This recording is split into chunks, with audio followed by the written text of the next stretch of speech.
حضور صلی اللہ علیہ وسلم فرماتے ہیں، جس طرح ہر چیز کی بلندی ہوتی ہے، قرآن کی بلندی سورۃ بقرہ ہے۔ جو شخص رات کے وقت اسے اپنے گھر میں پڑھے، 3 راتوں تک شیطان اس گھر میں نہیں جا سکتا، اور دن کو پڑھے تو 3 دن تک شیطان اس گھر میں نہیں جا سکتا۔ نبی صلی اللہ علیہ وسلم فرماتے ہیں، سورۃ بقرہ سیکھو، اس کو حاصل کرنا برکت ہے، اس کو چھوڑنا حسرت ہے۔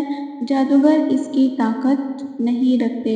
پھر کچھ دیر چپ رہنے کے بعد فرمایا، سورۃ بقرہ اور سورۃ آل عمران سیکھو۔ یہ دونوں نورانی صورتیں ہیں، اپنے پڑھنے والے پر سائبان یا بادل یا پرندوں کے جھنڈ کی طرح قیامت کے روز سایہ کریں گی۔ قرآن پڑھنے والا جب قبر سے اٹھے گا تو دیکھے گا کہ ایک نوجوان نورانی چہرے والا شخص اس کے پاس کھڑا ہوا کہتا ہے، کیا آپ مجھے جانتے ہیں؟ یہ کہے گا نہیں، تو وہ جواب دے گا کہ میں قرآن ہوں، جس نے دن کو تجھے بھوکا پیاسا رکھا تھا اور راتوں کو بستر سے دور بیدار رکھا تھا۔ ہر تاجر اپنی تجارت کے پیچھے ہے، لیکن آج سب تجارتیں تیرے پیچھے ہیں۔ اب اس کے رہنے کے لیے سلطنت اس کے دائیں ہاتھ میں دی جائے گی اور ہمیشہ کے فائدے اس کے بائیں ہاتھ میں۔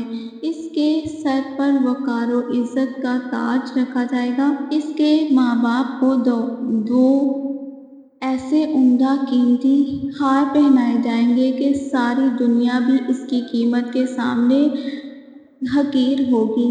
وہ حیران ہو کر کہیں گے کہ آخر اس رحم و کرم اور اس انعام کی کیا وجہ ہے؟ تو انہیں جواب دیا جائے گا کہ تمہارے بچے کے انعام پڑھنے اور اس پر عمل کرنے کی وجہ سے تم پر یہ انعام کیا گیا۔ پھر اسے کہا جائے گا، پڑھتے جا اور جنت کے درجے چڑھتا جا۔ چنانچہ وہ پڑھتا جائے گا اور درجے چڑھتا جائے گا، خواہ ترتیل سے پڑھے یا بے ترتیل سے۔